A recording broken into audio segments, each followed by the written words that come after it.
بسم اللہ الرحمن الرحیم۔ السلام علیکم۔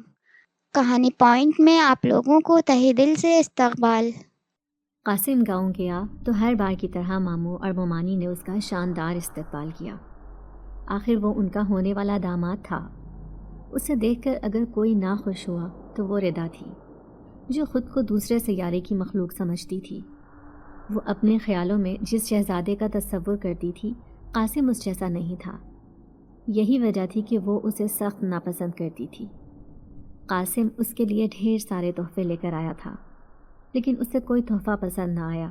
سیدھا سادہ قاسم یہی سمجھتا تھا کہ ردا اسے شرما رہی ہے اور اسی وجہ سے اسے کترائی ہوئی رہتی ہے۔ وہ بیچارہ اپنی محبت کا مارا ہوا تھا۔ یہی وجہ تھی کہ وہ دل میں خوش فہمیوں کا جہان آباد رکھتا تھا۔ ویسے بھی اسے امید تھی کہ شادی کے بعد ردا بدل جائے گی اور اسے محبت کرنے لگے گی۔ وہ اس کے لیے شہر سے ایک خوبصورت سی سونے کی انگوٹھی بنوا کر لایا تھا اور چاہتا تھا کہ وہ خود اپنے ہاتھ سے اسے پہنائے۔ اس مقصد کی تکمیل کے لیے اگلے دن جب ماموں اور مومانی دوپہر کے وقت سو رہے تھے، وہ چپکے سے ردا کے کمرے میں گیا اور بولا، آج میں تمہارے لیے ایک ایسا تحفہ لے کر آیا ہوں جسے دیکھ کر تم خوش ہو جاؤ گی۔ ردا جو پہلے ہی اسے بے وقوف سمجھتی تھی، اس کا مذاق اڑانے والے انداز میں ہنسی اور بولی، تمہارا تحفہ بھی تمہاری طرح ہوگا، بہت ہی سستا سا۔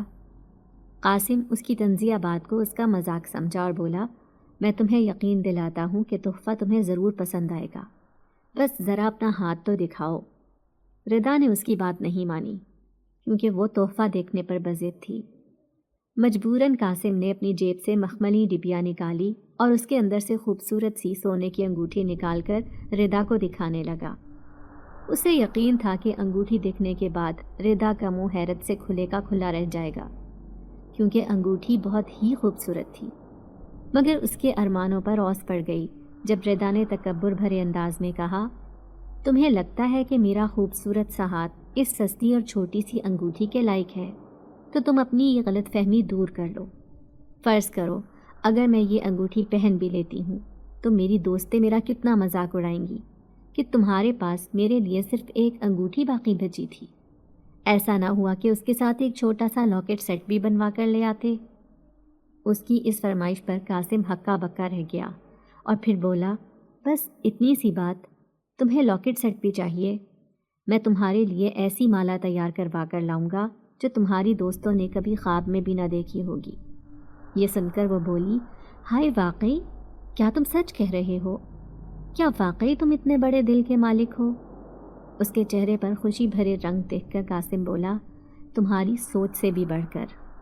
پھر وہ جلد ہی اپنے گھر واپس آ گیا کیونکہ اسے اپنا کیا وعدہ نبھانا تھا اور ردا کے لیے خوبصورت سونے کی مالا بنوا کر لانی تھی۔ لیکن وہ اس سے وعدہ تو کر چکا تھا، لیکن اس کے پاس اتنی رقم نہیں تھی کہ وہ اپنے اس وعدے کو نبھاتا۔ سو گھر واپس آنے کے بعد سب سے پہلے وہ اماں کی خدمت میں حاضر ہوا اور بولا، اماں، میرا ایک دوست بہت زیادہ بیمار ہے، اگر تم چاہو تو اس کے لیے کچھ امداد بھیج سکتی ہو۔ اسے معلوم تھا کہ اماں برے وقت کے لیے کچھ نہ کچھ ضرور جمع کر کے رکھتی تھی اور کسی بھی انسان کو پریشانی میں دیکھتی تو اس کی مدد کرنے میں دیر نہ لگاتی۔ اماں نے اپنا سینہ تھام لیا اور بولی، خدا خیر کرے، کس کا لخت جگر بیمار ہوا ہے؟ مجھے بتاؤ، میں ابھی جا کر اسے دیکھتی ہوں اور اس کے ماں باپ کی مدد کرتی ہوں تاکہ وہ اپنے بیٹے کا علاج کروا سکے۔ یہ سن کر قاسم کو اپنی بات بنتی نظر آئی اور وہ دل ہی دل میں خوش ہو گیا اور بڑی چالاکی سے بولا، ہائے میری معصوم ماں، مسئلہ سارا یہی ہے کہ میرا دوست اس شہر میں نہیں ہے، بلکہ وہ تو ماموں جس گاؤں میں رہتے ہیں وہیں پر رہتا ہے، سو میں اس کی مدد کرنے کے لیے چلا جاؤں گا، آپ نے جو کچھ بھی دینا ہے مجھے ہی دے دیں۔ اس طرح قاسم نے اپنی ماں سے ایک بڑی رقم اینٹ کر سونے کی مالا خریدی اور اگلے ہی ہفتے دوبارہ ماموں کے گھر پہنچ گیا۔ اس نے سب کی نظر بچا کر نہایت رازداری کے ساتھ ردا کو سونے کی مالا دی تو وہ خوش ہو گئی اور بولی، سچ بات ہے قاسم، جس طرح تم میرا خیال رکھتے ہو کوئی اور نہیں رکھ سکتا۔ میں خوش قسمت ہوں کہ مجھے تمہارا ساتھ ملا ہے۔ تم واقعی بہت بڑے دل کے انسان ہو اور مجھ سے بہت زیادہ محبت کرتے ہو۔ ردا کے یہ الفاظ سن کر وہ خود کو ہواؤں میں اڑتا محسوس کرنے لگا۔ دوسری طرف ردا جو اسے بے وقوف بنا رہی تھی، اپنے چچا زاد شاہد کی محبت میں مبتلا تھی۔ اور اسی سے شادی کرنا چاہتی تھی، لیکن بے روزگاری اور کام چوری کی وجہ سے شاہد کے گھر والے ردا کا ہاتھ نہیں مانگتے تھے، اور اس بات سے بھی وہ اچھی طرح واقف تھے کہ ردا کا رشتہ بچپن سے ہی اس کی پھپھو کے گھر طے ہو چکا ہے، سو دور دور تک ان کا ملن ہوتا نظر نہیں آ رہا تھا۔ لیکن اس بار جو نئی چال ردا نے چلی تھی، اس کے بعد اسے پکا یقین ہو چکا تھا کہ وہ دن دور نہیں ہے جب وہ اور شاہد ایک ہو جائیں گے۔ اس کے مطالبات بڑھتے چلے گئے اور وہ قاسم سے نت نئی فرمائشیں کرتی جنہیں قاسم جھٹ پٹ پوری کر دیتا۔ وہ اس کی محبت میں اندھا ہو چکا تھا اور اس کی ہر خواہش کو حکم کا درجہ دیتا تھا۔ وہ ایک دکان پر معمولی سا سیلز مین تھا اور اس کی تنخواہ بے حد معمولی تھی۔ اپنی محبوبہ کی فرمائشیں پوری کرنے کے لیے اس نے اپنے سب دوستوں سے بہت زیادہ ادھار لے لیا اور اس طرح اس کا بال بال قرض میں جکڑا گیا، مگر ردا کی فرمائشیں تھیں کہ کم ہونے کا نام ہی نہیں لے رہی تھی۔ اگر قاسم اسے منع کرنے یا سمجھانے کی کوشش کرتا تو وہ فوراً منہ بنا لیتی اور کہتی، بس اتنی سی تھی تمہاری محبت۔ قاسم جو اسے ہر لحاظ سے اپنی محبت کے سچا ہونے کا ثبوت دینا چاہتا تھا، اس کی ہر بات پر عمل کرتا اور اس کی فرمائشیں پوری کرتا رہتا۔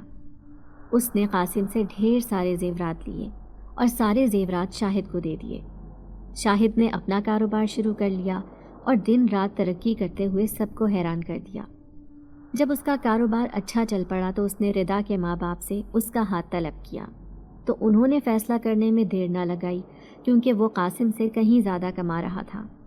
انہوں نے فون پر قاسم سے معذرت کر کے رشتہ ختم کر دیا اور اس طرح قاسم کو اس کی بے وقوفی کی سزا بھی مل گئی۔ قاسم کی ماں بہت روئی کیونکہ اکلوتے بھائی نے اس سے رشتہ ختم کر دیا تھا اور اب وہ دوبارہ گاؤں نہیں جانا چاہتی تھی، مگر قاسم ایک بار ضرور کوشش کرنا چاہتا تھا۔ سو جب وہ ماموں کے دروازے پر گیا تو انہوں نے اسے دیکھ کر یہ کہہ کر دروازہ بند کر دیا کہ اب ہمارا اور تمہارا کوئی رشتہ نہیں ہے، سو اب یہاں کا رخ مت کرنا۔ قاسم مایوس ہو کر واپس لوٹ آیا اور صدمے کے مارے اس کا برا حال تھا۔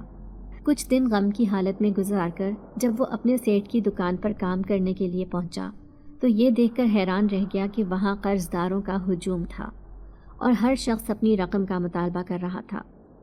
یہ دیکھ کر قاسم کے ہوش اڑ گئے۔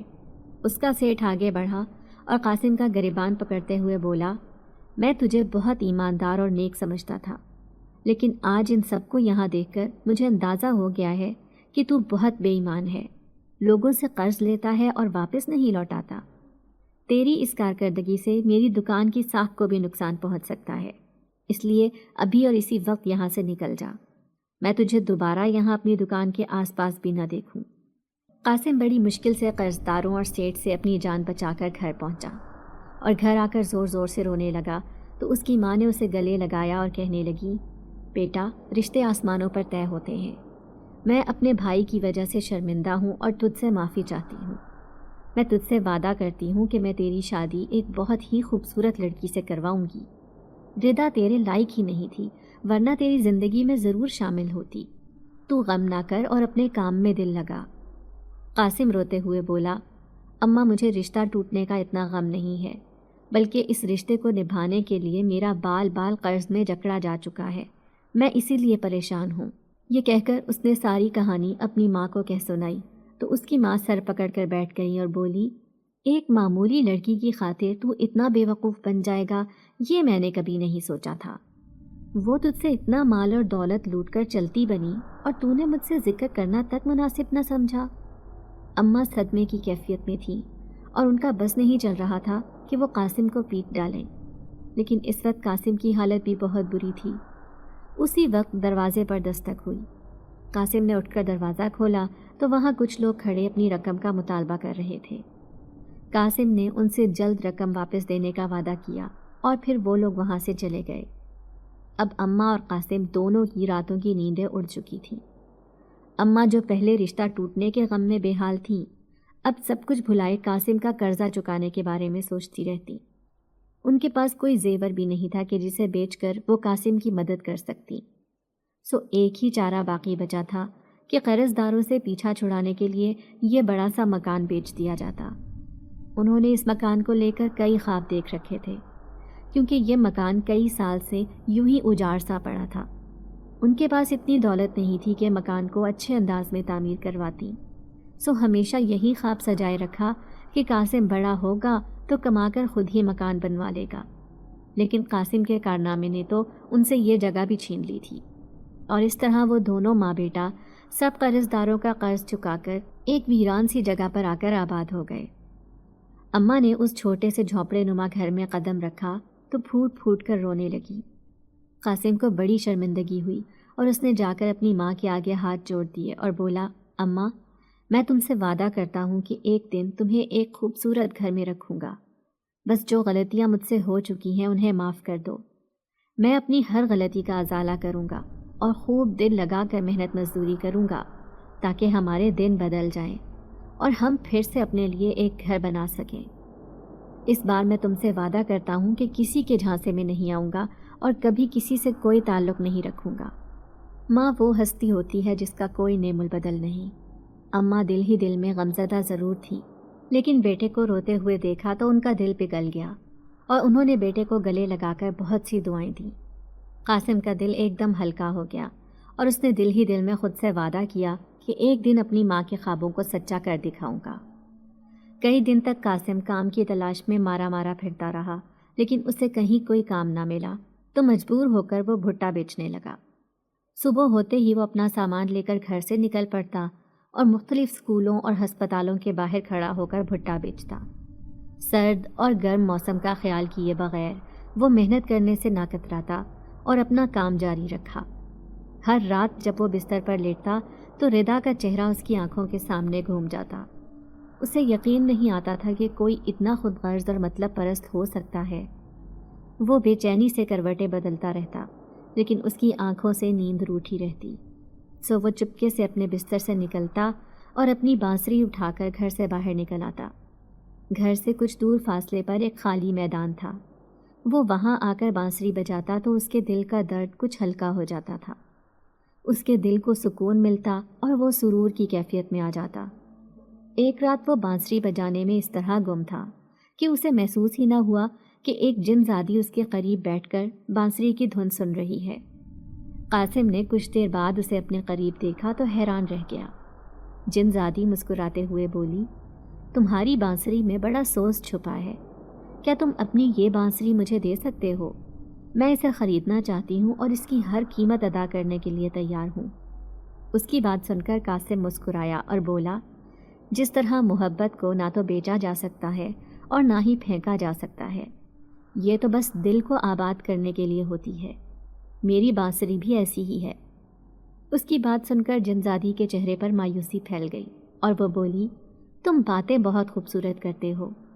اس نے قاسم سے کچھ اور بات کرنے کی کوشش کی، لیکن قاسم بالکل بیزار سا بیٹھا رہا، جیسے وہ اس وقت کسی سے کوئی بات نہیں کرنا چاہتا۔ اگلے دن جنزادی پھر قاسم کے پاس آئی۔ اس بار اس کے ہاتھ میں کچھ تحائف تھے جو وہ قاسم کو دینا چاہتی تھی، لیکن تحائف لینا تو دور کی بات تھی، اس نے نظر اٹھا کر اس کی طرف نہ دیکھا اور دوسری جانب چل پڑا۔ جنزادی شاہ بانو بیچاری مایوس کھڑی رہ گئی۔ قاسم نے مزید بانسری بجانے کا ارادہ ترک کیا اور اپنے گھر کی جانب چل پڑا۔ اگلے دن اسے شدید بخار تھا۔ اماں پریشان ہو گئی، اسے دیسی دوا دی جو وہ ہمیشہ دیا کرتی تھی، مگر کوئی آرام نہ آیا۔ تنگ آ کر وہ اسے شام کے وقت عالیہ کے آستانے پر لے گئی۔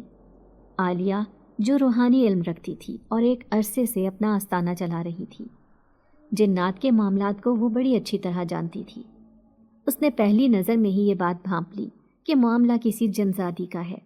اس نے اماں کو کمرے سے جانے کا کہا اور قاسم سے بولی، ایک جنزادی تجھ پر عاشق ہو گئی ہے، وہ دولت مند ہے اور حسین بھی، تجھے اپنے دام الفت میں الجھانے میں اسے وقت نہیں لگے گا، اگر تو اپنے قدم مضبوط رکھے تو الگ بات ہے۔ قاسم کے ذہن میں جنزادی شاہ بانو کا چہرہ گھوم کر رہ گیا۔ وہ اس کی آنکھوں میں اپنے لیے پسندیدگی بھرے جذبات بڑی اچھی طرح دیکھ چکا تھا۔ میں اس سے کس طرح بچ سکتا ہوں؟ عالیہ نے ایک تعویذ اس کی طرف بڑھایا تو قاسم نے چپ چاپ اپنے گلے میں تعویذ ڈال لیا۔ میری بات غور سے سن، عالیہ نے رازداری بھرے انداز میں کہا تو قاسم نے اپنا کان اس کے قریب کر لیا۔ 40 دن تک کسی کو بھیک مت دینا، وہ تجھے اپنا بنانے کے لیے کوئی چال بھی چل سکتی ہے۔ قاسم بولا، بس اتنی سی بات، یہ کام تو بہت آسان ہے، اگر میں نے کسی کی مدد کرنی ہوئی تو اماں کے ذریعے کر دوں گا۔ وہ تعویذ لے کر وہاں سے چل نکلا۔ اماں کو عالیہ کی دی ہوئی ہدایت بتائی تو وہ اس کا پہلے سے زیادہ خیال رکھنے لگی اور کوشش کرتی کہ وہ گھر سے باہر نہ نکلے۔ مگر قاسم نے جو محنت کرنے کا عہد اپنے دل میں پال رکھا تھا، اس وجہ سے اب وہ کام کے بغیر نہیں رہ سکتا تھا۔ سو وہ صبح کو کام کرنے کے لیے نکل جاتا اور راستے میں جتنے بھی فقیر نظر آتے سب کو نظر انداز کر کے اپنے کام سے کام رکھتا تھا۔ عالیہ نے قاسم کے گرد اپنا مضبوط حصار باندھ رکھا تھا۔ شاہ بانو اسے دور سے دیکھتی اور تڑپ جاتی۔ اب وہ بانسری بجانے کے لیے نہیں جاتا تھا، لیکن شاہ بانو اسے دیکھنے کے لیے اس کے آس پاس ضرور آتی تھی۔ اس کا بڑا جی چاہتا تھا کہ وہ قاسم سے باتیں کرے اور اس کے قریب آئے، لیکن حصار کی وجہ سے وہ تڑپ کر رہ جاتی اور اپنی یہ خواہش لے کر واپس اپنے گھر چلی جاتی۔ 20 دن بڑے سکون سے گزرے تھے کہ اچانک قاسم بیمار ہو گیا۔ اماں کے تو مانو ہاتھ پاؤں ہی پھول گئے۔ بڑھاپے کی وجہ سے وہ ویسے بھی بہت کمزور تھی۔ اب اکلوتا بیٹا بیمار ہوا تو وہ پہلے سے زیادہ خود کو کمزور اور بے بس محسوس کرنے لگی۔ اپنی اس پریشانی کا ذکر فون پر اپنی بہن سے کیا تو بہن سے رہا نہ گیا اور اس نے اپنی بیٹی کو خالہ کی خدمت کرنے کے لیے بھیج دیا۔ قاسم کی خالہ زاد ہیرا ایک خدمت گزار اور اچھی لڑکی تھی۔ اس نے یہاں آنے کے بعد سارے گھر کا کام سنبھال لیا اور وہ قاسم کے لیے بھی بڑا مزیدار سا پرہیزی کھانا تیار کرتی جسے وہ خوشی خوشی کھا لیتا۔ ساری عمر اماں کی یہی آرزو رہی کہ کاش ایک بیٹی ہوتی۔ اب بھانجی گھر آئی تھی تو ایسا لگتا تھا جیسے بیٹی گھر کے اندر موجود ہو۔ سو انہوں نے دل ہی دل میں فیصلہ کر لیا کہ وہ ہیرا کو ہی اپنی بہو بنائیں گی۔ دوسری جانب ہیرا کے دل میں بھی قاسم کے لیے پسندیدگی بھرے جذبات پیدا ہو گئے۔ وہ اسے دل ہی دل میں چاہنے لگی۔ وہ شرمیلی طبیعت کی لڑکی تھی جو اپنے منہ سے اپنی محبت کا اقرار نہیں کر سکتی تھی۔ سو اس نے اپنی محبت کو دل میں ہی چھپا کے رکھا اور قاسم کی خدمت کرنے میں کوئی کسر نہ چھوڑی۔ صاف ستھرے گھر اور اچھی دیکھ بھال کی وجہ سے قاسم جلد ہی صحت یاب ہو گیا اور کام پر جانے لگا۔ شاہ بانو قاسم کے گرد بندھے حصار کو توڑنے کے لیے بہت محنت کرنے لگی۔ اس نے 7 دن کا سخت ترین عمل کیا، جس کے بعد وہ روپ بدل کر قاسم کے پاس جا سکتی تھی اور نہ صرف اس سے بات کر سکتی تھی بلکہ اسے چھو بھی سکتی تھی۔ یہ بات اس کے لیے بہت خوشی کا باعث تھی۔ قاسم کے گھر بڑے بڑے تعویذ لٹکے ہوئے تھے جس کی وجہ سے وہ اس کے گھر میں داخل نہیں ہو سکتی تھی، لیکن قاسم جیسے ہی کام پر نکلا تو وہ پہلے سے ہی اس کی منتظر تھی۔ وہ ایک فقیرنی کے روپ میں اس کے قریب آئی اور بولی، مجھے تیرے ہاتھ سے کچھ صدقہ چاہیے، چاہے وہ بھٹے کے چند دانے ہی کیوں نہ ہوں، تو میری اس پھیلی ہوئی جھولی میں ڈال دے۔ قاسم نے حیرت سے اس خوبصورت فقیرنی کی طرف دیکھا جس کے کپڑے تو پھٹے ہوئے تھے، لیکن اس کی جسامت اتنی دلکش تھی کہ اس پر سے نگاہ ہٹانا مشکل ہو رہا تھا۔ قاسم ایک ٹک اسے دیکھ رہا تھا جیسے اس نے اس پر کوئی جادو کر دیا ہو۔ وہ اس کے حسن میں کھو گیا اور اسے پتہ ہی نہ چلا کب اس نے گرم گرم بھٹے کے بہت سارے دانے ہاتھ میں بھر کر اس کی پھیلی ہوئی جھولی میں ڈال دیے۔ لمحے بھر میں عالیہ کے جادو کا توڑ ختم ہو گیا اور اس طرح شاہ بانو کے من کی مراد پوری ہو گئی۔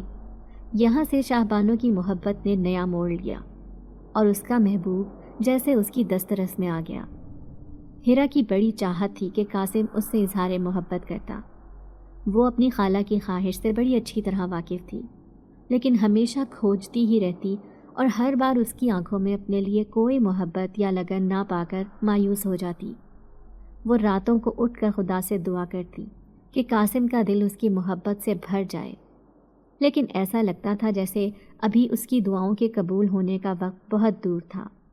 ایک رات وہ دعا کرنے کے لیے اٹھی تو اس نے ایک نظر خالہ کو دیکھا جو حسب عادت بے خبر سو رہی تھی۔ جبکہ کچھ دیر بعد اسے دروازہ کھلنے کی آواز سنائی دی تو وہ حیرت سے کمرے سے باہر نکلی اور یہ دیکھ کر حیران رہ گئی کہ قاسم باہر کے دروازے سے نکل کر نہ جانے کہاں جا رہا تھا۔ اس کے دل میں خطرے کی گھنٹیاں بجنے لگیں۔ وہ اس کے پیچھے چل پڑی۔ رات کے اندھیرے میں اسے قاسم کا چہرہ دکھائی نہیں دے رہا تھا، اسے صرف قاسم کا ہیولا سا دکھائی دے رہا تھا جس کے پیچھے وہ چلتی رہی۔ وہ ننگے پاؤں اس کے پیچھے بالکل بے خوف ہو کر چل رہی تھی۔ اس وقت اسے صرف اپنے محبوب کی پرواہ تھی اور اس کے دل سے ہر خوف مٹ چکا تھا۔ قاسم اگر پلٹ کر دیکھتا تو اسے پا لیتا، لیکن اس وقت تو جیسے وہ کسی نشے میں ڈوبا ہوا تھا۔ 20 منٹ چلنے کے بعد وہ پہاڑوں پر چڑھ گیا۔ ننگے پاؤں چلنے کی وجہ سے ہیرا کے پاؤں زخمی ہو چکے تھے اور وہ تھکن سے چور تھی۔ وہ ایک بڑے سے پتھر پر بیٹھ کر قاسم کو پہاڑوں پر چڑھتا ہوا دیکھنے لگی۔ اسی وقت پہاڑ کی اونچائی پر ایک سفید رنگ کے لباس میں جن زادی دکھائی دی۔ وہ اپنے دونوں بازو پھیلائے قاسم کی منتظر تھی۔ قاسم دوڑ کر اس کی باہوں میں سما گیا، جبکہ ہیرا کے لیے یہ منظر دیکھنا ناقابل برداشت تھا۔ وہ دونوں کسی تیسرے کی موجودگی سے بے خبر ایک دوسرے میں سمائے ہوئے سرگوشیوں میں نہ جانے کون سے عہد و پیمان کر رہے تھے۔ ہیرا مایوس سی بیٹھی اپنی محبت پر نوحہ پڑ رہی تھی۔ اس کی آنکھوں سے آنسو جاری تھے اور دل بری طرح بوجھل تھا۔ کاش میں کبھی اس شہر کا رخ نہ کرتی تو یوں اپنے سکون کو تباہ و برباد ہوتا ہوا نہ دیکھ رہی ہوتی۔ کاش میں نے کبھی تمہیں نظر بھر کر نہ دیکھا ہوتا اور کبھی اپنے دل میں تمہاری محبت کو محسوس نہ کرتی۔ وہ خود سے مخاطب تھی اور منہ ہی منہ میں بڑبڑا رہی تھی۔ وہ بوجھل قدموں سے واپس گھر کی طرف چل پڑی۔ آج جو پردے اس کی نظروں کے سامنے سے ہٹے تھے انہوں نے اسے بے حال کر دیا۔ اس نے منہ دھویا، اپنے پیروں کو صاف کیا اور بستر پر آ کر لیٹ گئی، مگر نیند اس کی آنکھوں سے کوسوں دور تھی۔ اس کی زندگی کا سکھ چین تو وہ شخص لے گیا تھا جو اس وقت ایک جن زادی کی پناہوں میں خوش و خرم اپنی رات گزار رہا تھا۔ محبت اس طرح انسان کو خار کرتی ہے یہ اس نے کبھی نہیں سوچا تھا۔ اس نے تو کبھی یہ بھی نہیں سوچا تھا کہ قاسم سے محبت کرنے کی سزا اسے ساری عمر بھگتنی پڑے گی۔ آہ، درد ہی درد تھا اور آنے والے دنوں میں اس کے لیے سخت آزمائشیں چھپی ہوئی تھی۔ جب انسان محبت کرتا ہے تو ہر سزا کو سہنے کے لیے تیار ہو جاتا ہے۔ بالکل اسی طرح ہیرا بھی ہر سزا سہنے کے لیے تیار ہو گئی۔ قاسم پورا دن نارمل رہتا اور رات کو چپکے سے اٹھ کر فقیر جنزادی کے پاس چلا جاتا۔ اس بات سے صرف ہیرا اچھی طرح واقف تھی۔ اماں کو اس بات کی خبر نہ ہو سکی۔ انہوں نے اپنی بہن سے ہیرا کا رشتہ طلب کیا اور اس طرح قاسم اور ہیرا کا رشتہ طے ہو گیا۔ ہیرا چاہتی تو اس رشتے سے انکار بھی کر سکتی تھی، لیکن اس کے لیے اتنا کافی تھا کہ وہ اپنی محبت کو پا رہی تھی، اور وہ یہ سمجھتی تھی کہ وہ اپنی محبت کا اسیر بنا کر قاسم کو جلدی جنزادی کی محبت سے آزاد کرا دے گی۔ لیکن یہ اس کی بہت بڑی غلط فہمی تھی۔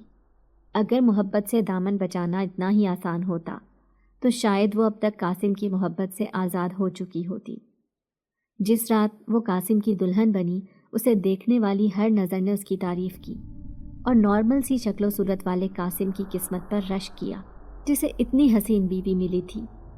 ہیرا کو پورا یقین تھا کہ آج کی رات قاسم اسے چھوڑ کر کہیں نہیں جائے گا، کیونکہ اس کے ہر انداز سے ظاہر ہوتا تھا کہ وہ ہیرا کو پا لینے کے بعد کتنا خوش ہے۔ اس وقت قاسم اس کا ہاتھ اپنے مضبوط ہاتھ میں لیے پرتپش نظروں سے اسے دیکھ رہا تھا۔ حیا کی سرخی کی بدولت ہیرا کے گال دہک رہے تھے۔ قاسم اپنی نئی نویلی خوبصورت سی بیوی کی تعریف کرنے کے لیے الفاظ کا چناؤ کرنے لگا، اور پھر اس کے الفاظ نے ہیرا کی سماعت میں امرت گھول دی۔ مجھے ایسا لگ رہا ہے جیسے آج میری زندگی مکمل ہو گئی۔ تم نے میری زندگی میں شامل ہو کر میری زندگی کو خوبصورت بنا دیا ہے۔ ہیرا، جس طرح تم نے مجھے اور میرے گھر کو سنبھالا ہے، مجھے پورا یقین ہے کہ تمہارے علاوہ یہ کام کوئی دوسرا نہیں کر سکتا تھا۔ اس کی بات سن کر ہیرا مسکرائی اور بولی، یہ تو میرا فرض بنتا ہے کہ جب تم سے محبت کی ہے تو تمہارے اور تمہارے گھر کے ہر کام کو اپنی ذمہ داری سمجھوں۔ اس وقت گھر میں کچھ مہمان موجود تھے اور وہ سب اماں کے کمرے میں شادی کی تھکاوٹ کے بعد اب گہری نیند میں ڈوبے ہوئے تھے۔ وہ دونوں محبت بھری سرگوشیوں میں گم تھے کہ ایک دم بجلی بند ہو گئی اور پورا کمرہ اندھیرے میں ڈوب گیا۔ ہاتھ سے ہاتھ سجھائی نہ دیتا تھا۔ مجھے گھبراہٹ محسوس ہو رہی ہے، ایک دم قاسم نے کہا اور اپنا سینہ مسلنے لگا۔ ہیرا پریشان ہو گئی۔ قاسم بولا، مجھے باہر کھلی فضا میں جانے کی ضرورت ہے۔ یہ کہہ کر وہ کمرے سے باہر نکل گیا۔ ہیرا نے لاکھ چاہا کہ وہ اسے آگے بڑھ کر منع کر دے، لیکن ایسا لگتا تھا جیسے اس کے قدم زمین سے جڑ چکے ہیں۔ وہ آگے بڑھ کر قاسم کا بازو پکڑنا چاہتی تھی، لیکن ایسے لگتا تھا جیسے کسی نادیدہ قوت نے اسے اپنے حصار میں لے لیا ہے۔ اس کا اپنی ذات سے اختیار ختم ہو چکا تھا۔ قاسم دروازے سے باہر نکلا اور پھر بیرونی گیٹ سے باہر نکل کر گلی میں چلا گیا تو ہیرا اپنے بھاری کامدار لہنگے کو سنبھالتے ہوئے اس کے پیچھے چلی گئی۔ قاسم ہوش و خیرت سے بیگانہ پہاڑ کی طرف بڑھ رہا تھا۔ ہیرا کو ایسا لگا جیسے آج وہ اپنی محبت کا کھیل ہار چکی ہے اور کبھی بھی قاسم کو حاصل نہیں کر سکتی۔ وہ چلتی تھی تو اس کی پائل کی کھنک اندھیرے میں پھیلے سکوت کا دم توڑتی تھی، لیکن قاسم کو اس وقت اپنی محبوبہ جن زادی کے علاوہ کسی کی فکر نہیں تھی۔ ہیرا دلہن کے روپ میں ایک بڑے سے پتھر پر بیٹھ کر اپنی بد نصیبی کو رونے لگی۔ شاید وہ دنیا کی پہلی دلہن تھی جسے اس کا شوہر شادی کی پہلی رات حسین روپ میں چھوڑ کر ایک جن زادی کے ساتھ رات گزارنے جا رہا تھا۔ ہیرا کافی دیر تک وہاں بیٹھ کر آنسو بہاتی رہی۔ کچھ ہی دیر میں جن زادی کے کہکہے گونج رہے تھے۔ ہیرا کو ایسا محسوس ہونے لگا جیسے وہ اس کا مذاق اڑا رہی ہو، لیکن در حقیقت وہ اپنے ملن کا جشن منا رہی تھی۔ کچھ دیر بعد ہیرا مایوس ہو کر اپنے لہنگے کو سنبھالتی ہوئی واپس آ گئی۔ اسے زندگی نے بہت بڑی شکست سے دوچار کیا تھا۔ کپڑے تبدیل کرنے کے بعد وہ گہری نیند میں ڈوب گئی تو نہ جانے کس وقت پر قاسم واپس گھر آیا اور آ کر چپ چاپ اس کے برابر میں لیٹ کر سو گیا۔ اگلے دن صبح ناشتے کے بعد اماں نے یہ کہہ کر ان دونوں کو کمرے میں بھیج دیا کہ تم دونوں کی نیند پوری نہیں ہوئی ہوگی، سو تم دونوں آرام کرو۔ ہیرا قاسم سے بات کرنے کا ارادہ کر چکی تھی، سو وہ موقع ملتے ہی قاسم کے روبرو آ کھڑی ہوئی اور بولی، اب آپ کی شادی ہو گئی ہے، سو میں چاہتی ہوں کہ آپ اپنا ہر تعلق جن زادی سے ختم کر لیں۔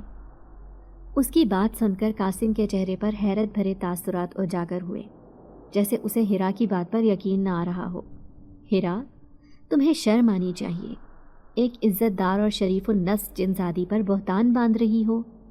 کم از کم مجھے تم سے ایسی امید نہیں تھی، تم مجھ پر شک کر رہی ہو۔ ہیرا کو قاسم کی بات سن کر غصہ آ گیا اور وہ بولی، ایک تو آپ نے جن زادی کے ساتھ ناجائز تعلقات قائم کر رکھے ہیں، اور دوسرا اپنی غلطی کو سدھارنے کے بجائے ماننے سے بھی انکار کر رہے ہیں۔ قاسم ہیرا کی بات سن کر آگ بگولا ہو گیا۔ میں اگر ایک فقیر جن زادی کی مدد کرنے کے لیے اس کے پاس جاتا ہوں تو تمہیں ایسا لگتا ہے کہ میں اور وہ کسی غلط رشتے میں ملوث ہے؟ تمہیں اپنے شوہر پر الزام لگاتے ہوئے شرم کرنی چاہیے۔ قاسم اپنی غلطی ماننے کو تیار نہیں تھا، اسے شاید کچھ بھی یاد نہیں تھا۔ یہی وجہ تھی کہ وہ ہیرا سے لڑنے لگا اور غصے میں وہاں سے اٹھ کر چلا گیا۔ اس وقت ہیرا کو بالکل سمجھ نہیں آ رہی تھی کہ اسے کیا کرنا چاہیے۔ دوسری طرف اپنے محبوب شوہر کو ایک جن زادی کی باہوں میں دیکھنا بھی ناقابل برداشت تھا۔ انہی دنوں اسے یہ خوشخبری ملی کہ وہ ماں بننے والی ہے۔ قاسم اور اماں بھی یہ بات سن کر بہت خوش ہوئے۔ قاسم نے اس کی دیکھ بھال کرنے میں کوئی کسر نہ چھوڑی اور خوشخبری ملنے کے بعد وہ ساری ناراضگی بھول گیا، جبکہ یہ بات ہیرا کی سمجھ سے باہر تھی کہ اس سے اتنی محبت جتانے کے باوجود وہ ہر رات اٹھ کر پہاڑ پر چلا جاتا تھا۔ وہ کسی رات ناغہ نہ کرتا اور ہر رات ہیرا کی کانٹوں پر گزرتی۔ وہ اپنی وجہ سے کسی کو دکھی نہیں کرنا چاہتی تھی، سو ہنستی مسکراتی رہتی تاکہ کسی کو بھی معلوم نہ ہو سکے کہ اس کی زندگی میں کیا طوفان مچا ہے۔ ایک دن اماں نے اس سے پوچھ ہی لیا، کیا بات ہے ہیرا پتر، دن بدن کمزور ہوتی جا رہی ہے، نہ تو اچھی طرح کچھ کھاتی پیتی ہے اور نہ ہی اپنا خیال رکھتی ہے۔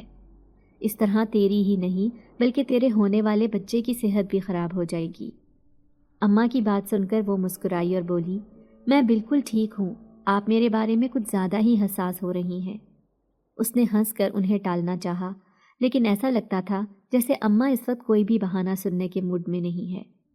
مجھے لگتا ہے تو یہاں اداس ہو گئی ہے، شادی کے بعد ایک بار بھی اپنے گھر جانے کی ضد نہیں کی۔ میں تو کہتی ہوں تو چند دن اپنے گھر جا کر رہ لے تاکہ تیرا دل لگ جائے۔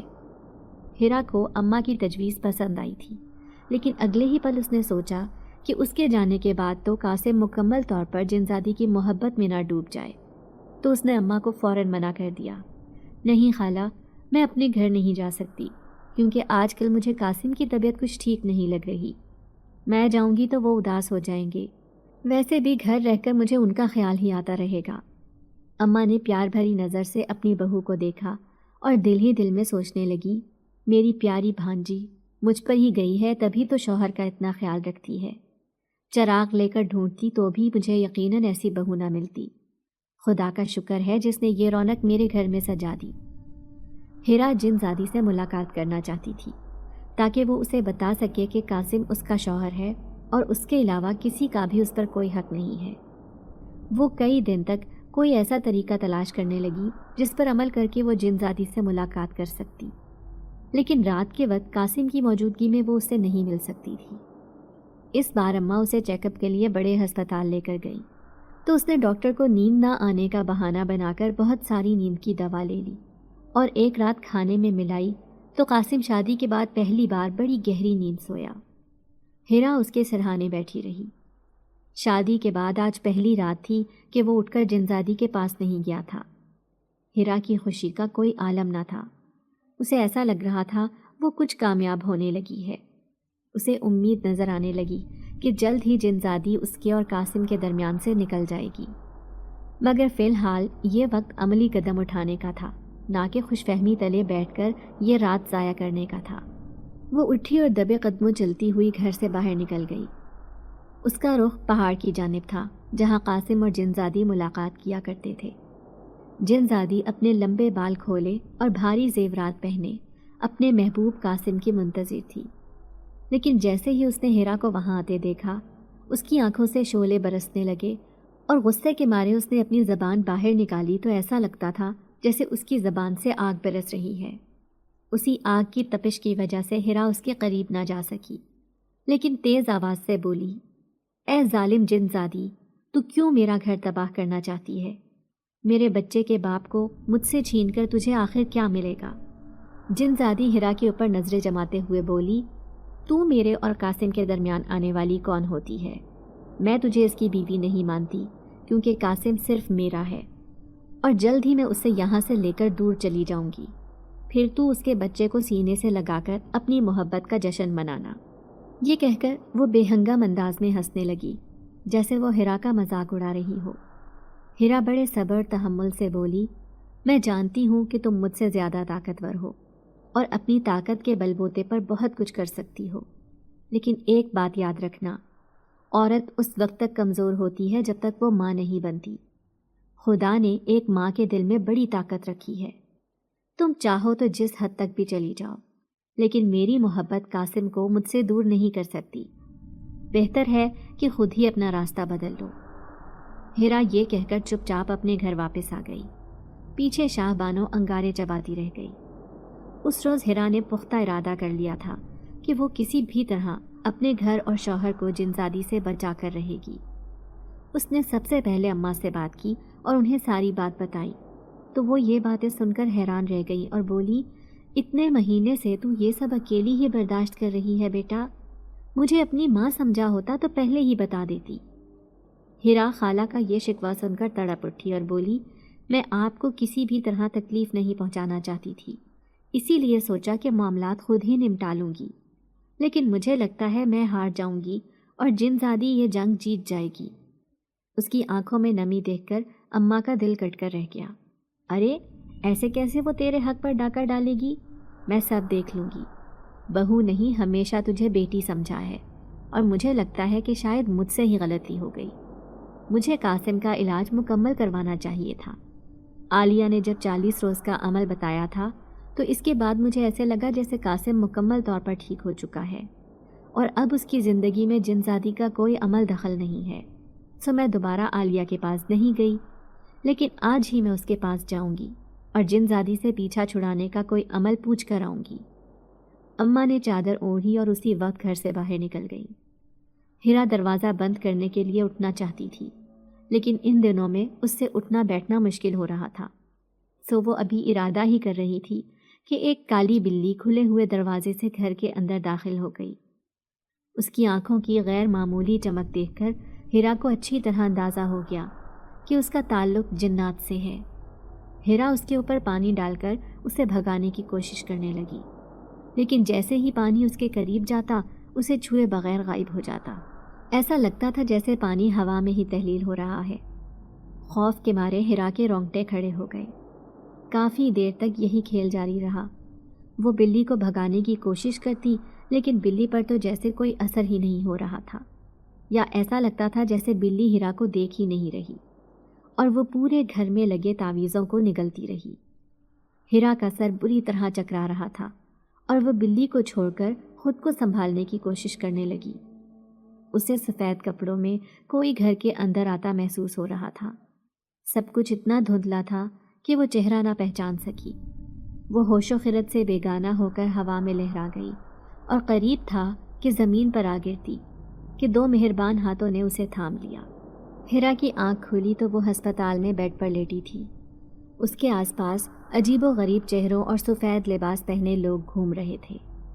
میں شاید مر چکی ہوں، اس نے لب ہلائے اور جیسے خود سے سرگوشی کی، لیکن اسی وقت ایک جن زاد اس کے قریب آ کر کھڑا ہو گیا اور بولا، تم بالکل زندہ ہو اور اس وقت ہماری مہمان ہو۔ یہ رہا تمہارا ننھا شہزادہ۔ ایک بے حد خوبصورت جن زادی ایک پیارا سا بچہ لے کر اس کے قریب آئی اور بچے کو اس کے پہلو میں لٹا دیا۔ اوہ، یہ میرا بیٹا ہے۔ ہیرا شدید کمزوری اور نقاہت کے باوجود مسکرا دی۔ اسے ایسا لگ رہا تھا جیسے اس کے آس پاس جنات کے روپ میں فرشتوں کا گزر ہو۔ ہیرا سوچنے لگی کہ وہ یہاں کس طرح پہنچی ہے، لیکن اسے کچھ بھی یاد نہیں آ رہا تھا۔ اس نے دماغ پر کافی زور دیا، لیکن وہ شدید کمزوری کی وجہ سے جلد ہی نیند میں ڈوب گئی۔ گہرا اندھیرا ہر طرف چھایا ہوا تھا۔ سناٹے نے رات کو اپنی پناہوں میں لے رکھا تھا۔ ہیرا کو دو مہربان ہاتھوں نے تھاما ہوا تھا اور وہ خالی و ذہنی کی کیفیت میں چل رہی تھی۔ اسے بالکل اندازہ نہیں تھا کہ وہ اس وقت کس کے ساتھ چل رہی ہے اور کہاں جا رہی ہے۔ کچھ دیر بعد دستک کی آواز سنائی دی تو ایسا لگا جیسے گھر کے اندر موجود اماں اور قاسم دستک کے انتظار میں ہی بیٹھے ہوئے ہیں۔ اماں نے دوڑ کر دروازہ کھولا۔ لاغر اور کمزور سی ہیرا کو سامنے موجود پا کر گلے لگا لیا۔ کہاں چلی گئی تھی میری بچی؟ میں نے تجھے کہاں کہاں تلاش نہیں کیا۔ تیری جدائی میں دیکھ قاسم کا کیا حال ہو گیا ہے۔ گھر کے اندر دیا روشن کیا گیا تھا، جس کی وجہ سے وہ قاسم کا چہرہ واضح طور پر دیکھ سکتی تھی۔ اس کے چہرے پر دکھ، پریشانی اور جدائی کے اثرات تھے۔ ہم آپ لوگوں سے معافی چاہتے ہیں۔ ہماری جنزادی ملکہ نے قاسم کے اوپر عاشق ہونے کے بعد آپ کی زندگی میں بہت زیادہ دخل اندازی کی ہے۔ جنزاد کی بھاری آواز نے سب کو اپنی طرف متوجہ کر لیا۔ اماں نے پوتے کو گود میں لیا اور اسے بے اختیار چومنے لگی۔ جنزاد مزید کہنے لگا، آپ لوگ جنات کے بارے میں برے خیالات اپنے دل و دماغ سے نکال لیں۔ دراصل ہم بھی اصول پسند ہیں اور اپنی زندگی کو اصولوں کے مطابق گزارتے ہیں، لیکن جس طرح کبھی کبھار انسان اپنے اصولوں اور قوانین سے بغاوت کر جاتے ہیں، بالکل اسی طرح جنات بھی باغی ہو جاتے ہیں۔ جیسے ہماری ملکہ شاہ بانو نے اپنے ملکہ ہونے کا لحاظ ایک طرف رکھ کر ایک انسان پر عاشق ہو گئی اور پھر قاسم کی شادی شدہ زندگی میں زہر گھولنے لگی۔ ہمارے نزدیک یہ ایک جرم ہے اور اس جرم کی سزا بڑی کڑی ہے۔ اگر ہم جنات کو انسانوں پر مسلط ہونے کا اختیار دے دیں تو یقیناً کوئی بھی انسان جنات کی شر سے محفوظ نہیں رہے گا۔ ہم سب جنات برادری نے شاہ بانو ملکہ سے تمام اختیارات واپس لے لیے ہیں۔ اب نہ وہ کبھی ہم پر حکومت کرے گی اور نہ ہی اپنی پہلے والی جگہ دوبارہ حاصل کر سکے گی۔ میرے خیال سے اس کی اتنی سزا کافی ہے۔ اب بہتر ہے کہ آپ لوگ اسے سزا دینے کے بارے میں نہ سوچیں، کیونکہ اپنا رتبہ کھو دینے کے بعد وہ اپنی طاقتیں بھی کھو دے گی اور قاسم کا پیچھا چھوڑ دے گی۔ جنات کی یہ بات سن کر سب نے شکر ادا کیا۔ ہیرا کو ایسا لگ رہا تھا جیسے آج اس کی آزمائشوں کا آخری دن ہے۔ اماں نے جنزاد کا شکریہ ادا کیا تو وہ انہیں خدا حافظ کہہ کر چلا گیا۔ قاسم نے کنڈی لگائی اور اپنے بیٹے کو گود میں لے کر پیار کرنے لگا۔ ہیرا کو آہستہ آہستہ پوری بات یاد آنے لگی کہ وہ کس طرح جنات کے ہسپتال پہنچی تھی۔ گھر میں اکیلی ہونے کی وجہ سے اس کی طبیعت اچانک بگڑی تو جنات نے اس کی مدد کی اور اسے اپنے ساتھ لے گئے، ورنہ اب تک شاید کوئی بڑا نقصان ہو چکا ہوتا۔ اور یہ رات انہوں نے ننھے شہزادے کے پاس بیٹھ کر اسے دیکھتے ہوئے گزار دی، جو ہو بہو قاسم کے جیسا تھا۔ اگلے دن قاسم سونے کے لیے لیٹا تو اسے دیکھ کر ایسا لگتا تھا جیسے کوئی معصوم بچہ گہری نیند کی آغوش میں چلا گیا ہو۔ رات کے 3 بجے تو ہیرا کا دل زور زور سے دھڑکنے لگا۔ اسے ڈر تھا کہ کہیں قاسم اٹھ کر پہاڑ پر نہ چلا جائے، لیکن حیرت انگیز طور پر آج اٹھنا تو دور کی بات، اس نے کروٹ تک نہ بدلی۔ پہاڑوں پر شاید جن زادی اس کی منتظر تھی۔ تبھی تو جب کافی دیر گزرنے کے باوجود قاسم نہ آیا تو پورے علاقے میں ایک ناگوار سی بو پھیل گئی اور کسی کے چلانے کی آواز سنائی دینے لگی۔ ڈر کے مارے ہیرا کے رونگٹے کھڑے ہو گئے۔ اسے ڈر تھا کہ کہیں جنزادی اس کے بیٹے کو کوئی نقصان نہ پہنچائے، سو وہ اسے سینے سے لگا کر اماں کے کمرے میں چلی گئی۔ اماں کی آنکھوں سے بھی نیند کوسوں دور تھی۔ وہ کچھ پڑھ کر ننھے شہزادے پر دم کرنے لگی تو ہیرا کو کچھ سکون محسوس ہوا۔ کچھ دیر بعد زور زور سے دروازہ بجانے کی آواز سنائی دینے لگی، ساتھ ہی بجلی کڑکی اور تیز بارش ہوئی۔ ہمیں دروازہ کھولنا چاہیے، ہو سکتا ہے کوئی مسافر اس خراب موسم میں ہماری مدد چاہتا ہو۔ ہیرا دروازہ کھولنے کے لیے اٹھ کھڑی ہوئی تو اماں نے بازو سے پکڑ کر اسے بٹھا لیا اور بولی، دروازہ کھولنے کی بالکل ضرورت نہیں، کیونکہ باہر کوئی اور نہیں بلکہ جنزادی ہے۔ آج اگر یہ دروازہ کھل گیا تو ہو سکتا ہے ہم پھر کبھی اس سے پیچھا نہ چھڑا سکیں۔ اماں کا اندازہ درست ثابت ہوا، کیونکہ اسی وقت بیرونی دروازے کے باہر سے جنزادی کے چیخنے چلانے کی آوازیں سنائی دینے لگیں۔ وہ چلاتے ہوئے قاسم کو پکار رہی تھی۔ حیرت ناک بات یہ تھی کہ قاسم اس کی آوازوں سے بے خبر گہری نیند میں سوتا رہا۔ مسلسل 3 راتوں تک یہی سلسلہ چلتا رہا۔ اماں اور ہیرا کے لیے یہ وقت کٹھن ضرور تھا، لیکن گزر گیا۔ 3 دن بعد جنزادی خود ہی تھک ہار کر واپس چلی گئی۔ یہاں سے ہیرا کی زندگی کے خوبصورت دن شروع ہو گئے۔ اس نے جنزادی کی موجودگی میں قاسم کو اپنا کر جس محبت کا ثبوت دیا تھا، اب اسے اس کا صلہ مل رہا تھا۔ قاسم اس پر جان نچھاور کرتا ہے تو اماں ہر وقت اس کی شکر گزار رہتی ہیں، جس کی محبت نے ان کے بیٹے کو جنزادی کے عشق میں دیوانہ ہونے سے بچا لیا تھا۔ ان کی شادی کو 5 سال گزر چکے ہیں۔ قاسم نے دل ہی دل میں محنت کرنے کا جو عہد باندھا تھا، اب اپنا کاروبار شروع کر کے وہ اپنے ارادوں کو عملی جامہ پہنا چکا ہے۔ اکثر ہیرا شرارت کے موڈ میں اس سے جنزادی کا ذکر کرتی ہے تو وہ ہنسنے لگتا ہے۔ اس کا کہنا ہے کہ وہ کسی جنزادی کو نہیں جانتا اور نہ ہی کبھی کسی جنزادی سے ملا ہے۔